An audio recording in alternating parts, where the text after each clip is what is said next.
The date is the 4th of July, 2026. Barcelona. The asphalt is sitting above 30 degrees Celsius, and the best cyclists on the planet are minutes from launching the opening stage of the Tour de France. They are doing everything humanly possible to stay cool. Ice vests, misting fans, forearms plunged into tubs of cold water, and tucked behind their necks, under their skin suits, a simple, brilliant survival trick. A sock stuffed with ice cubes. And then a race official walks over and takes it away. Stop. Sit with that. In a heat wave about to shatter records, in a race where grown men will fight over water bottles just to finish the day, cycling's governing body decided the ice had to go. Why? I'm Sebastian, and here on the Injury Breakdown, we never accept the surface story. Because the real answer runs straight through a dead man on a mountain, through a champion whose leg exploded on a road melting underneath him, and through one specific body temperature at which the human brain begins to cook itself from the inside out. So who decided a bag of ice was more dangerous than 40-degree heat? Stay with me. This case is far stranger than it looks. To understand what is happening in 2026, we have to rewind. Almost exactly 59 years. To the 13th of July, 1967. Stage 13. Marseille to Carpentras. And standing between the riders and the finish is the one climb every rider quietly fears. Mont Ventoux. On this day, the heat on that mountain is estimated between 35 and 40 degrees Celsius. No shade, nowhere to hide. And climbing into that furnace is the biggest name in British cycling. Tom Simpson, former world champion, a man who came to this tour to win it. But something is going terribly wrong. Witnesses said his face had gone ghostly white, his heart hammering above 200 beats per minute. And here is the detail I need you to hold on to. Tom Simpson had stopped sweating. His bike begins to weave across the road. He tips over. Spectators pick him up and push him back onto the saddle, and he pedals on because he will not stop. And then, roughly 2 kilometers from the summit, he collapses for the last time. The autopsy told a darker story. In his blood, amphetamines, and alcohol. The official expert report reached a chilling conclusion. The drugs alone were not enough to kill him, but they had driven him, in their words, to exceed the limit of his own strength. The stimulants had silenced the one alarm system that would have saved his life, the voice screaming at him to stop. So he rode until his body simply gave out on the mountainside. But here is my question before we go on. What if Simpson's body was not betraying him at all? What if it was doing exactly what it was designed to do, and the drugs just would not let him listen? To answer that, we need to open up the machine. Here is the uncomfortable truth about every athlete on that mountain. When you ride a bike at full effort, your body becomes a furnace, producing 15, even 20 times more heat than at rest. And you have almost no margin. Normal body temperature sits around 37 degrees Celsius. The danger zone, where your nervous system starts to fail, begins at roughly 40. Push past 40.5, with confusion, loss of coordination, collapse, and that, medically, is exertional heat stroke. One of the leading killers in all of sport. And how fast can it hit? Under maximum effort, if that heat has nowhere to go, your core temperature can climb around 1 degree Celsius every 5 minutes. 5 minutes. That is the entire buffer between a hard day at the office and total system failure. So how does the body dump all that heat? It sweats. As sweat evaporates off the skin, it carries the heat away. An average cyclist loses 1 to 2 liters of sweat every hour, and across a 4-hour race, a rider can lose more than 8. Now go back to Tom Simpson. Remember the detail I told you to hold on to? He had stopped sweating. That was the cooling system itself shutting down. And here's the idea that explains why the mountains are where riders die. On the flats, a cyclist flies along, and the wind they generate cools them like a fan. But that cooling advantage disappears on the climbs, where the speed drops. So on a slow exposed climb, a Ventoux, a Tourmalet, the fan switches off at the exact moment the furnace is burning hottest. But heat does not only attack the body, sometimes it attacks the ground itself. The 14th of July, 2003, another brutal European summer, a heat wave later linked to an estimated 70,000 deaths across Europe. The Tour is descending toward the town of Gap, and in second place overall, just 40 seconds off the yellow jersey, is the Spanish climber Joseba Beloki. He tips into a fast bend, and under his wheels, the road is no longer solid. The sun has cooked the tarmac soft. It is buckling, bubbling. His rear tire catches a patch of melted road, breaks loose, and Beloki is thrown down onto the asphalt with sickening force. Femur, broken in 2 places. Elbow, wrist. In a single instant, on a road that had turned to tar, one of the best stage racers of his generation was finished. He never returned to that level again. And right behind him, Lance Armstrong, with no room on the road, does the unthinkable.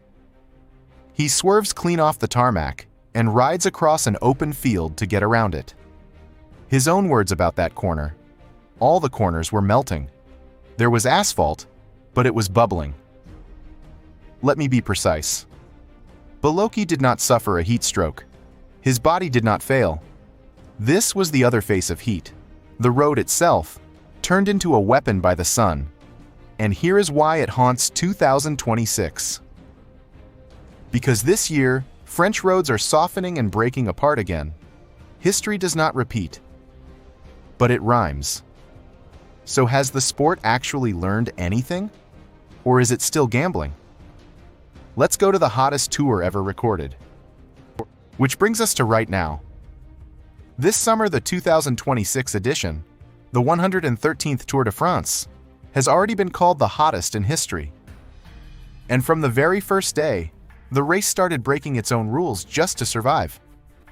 Air temperatures across the opening stages hit as high as 44 degrees Celsius in parts of Spain and France. On stage 3, into Les Angles, a wildfire tore through the Pyrenees, and organizers did something surreal. They banned spectators from the finish. A mountaintop finale of the world's biggest bike race, ridden in near silence, under hot, smoky skies. Then came the attrition. Stage 8 was supposed to be a simple sprint day. Instead, it became a survival test. The winner, Tim Merlier, summed up the whole week in one exhausted line: "It is a fight to have water, ice, and drinks between the cars." And then, stage 9. History. For the first time ever, the Tour de France shortened a stage on purpose because of heat. The French weather agency placed the region of Corrèze under a red alert for an exceptionally intense heat wave, and organizers cut roughly 30 kilometers off the route. Let that sink in. In over a century of a race that prides itself on suffering, this was the first time the heat forced them to physically shorten the course. So you would think a sport willing to cut its own crown jewel stage would let its riders keep a little ice down their backs. You would be wrong. And this is where the case cracks wide open. Here is what officials actually said when they pulled that ice from the riders' necks. The reason was not safety, it was shape. One official explained it directly. It changes the shape, the morphology, of the rider. In plain English, they worried the ice gave an unfair advantage through the air. He added, "I know it is only a little thing, but you have to draw the line." So in the hottest tour in recorded history, a small sock of ice was banned, not because it was dangerous, but because it might, in theory, make a rider slightly faster. The Peloton did not take that quietly. Former pro Jerome Koppel went nuclear on live radio. We are talking about an ice cube that melts in 2 minutes. The rider's health, on the other hand, does not matter to them. What happens, he asked, if tomorrow a rider gets heat stroke, gets dizzy, and faints while descending at 80 kilometers per hour.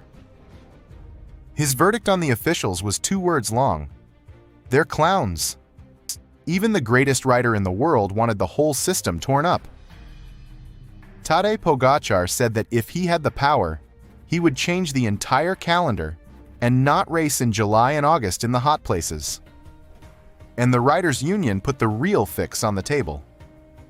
Their vice president, Pascal Chanteur. Working for 6 hours in extreme temperatures is simply not possible. The real solution is to change the departure times. There is no other option. But here's the twist. The organizers are not cartoon bad guys. The tour director pointed to the logistics. Tens of thousands of police and staff line that route, all locked to fixed hours. His blunt take: they can shorten a stage or start half an hour earlier, but it is unlikely to make a big difference. And the riders admit that canceling the race is not an option, because you would be taking away people's livelihoods. So which is it? Is the ice sock a life-saving tool, or a sneaky way to cheat the wind? And who decides when the temperature crosses the line? Well, it turns out there is a number for that. The dirty secret of heat is that the number on the thermometer lies to you.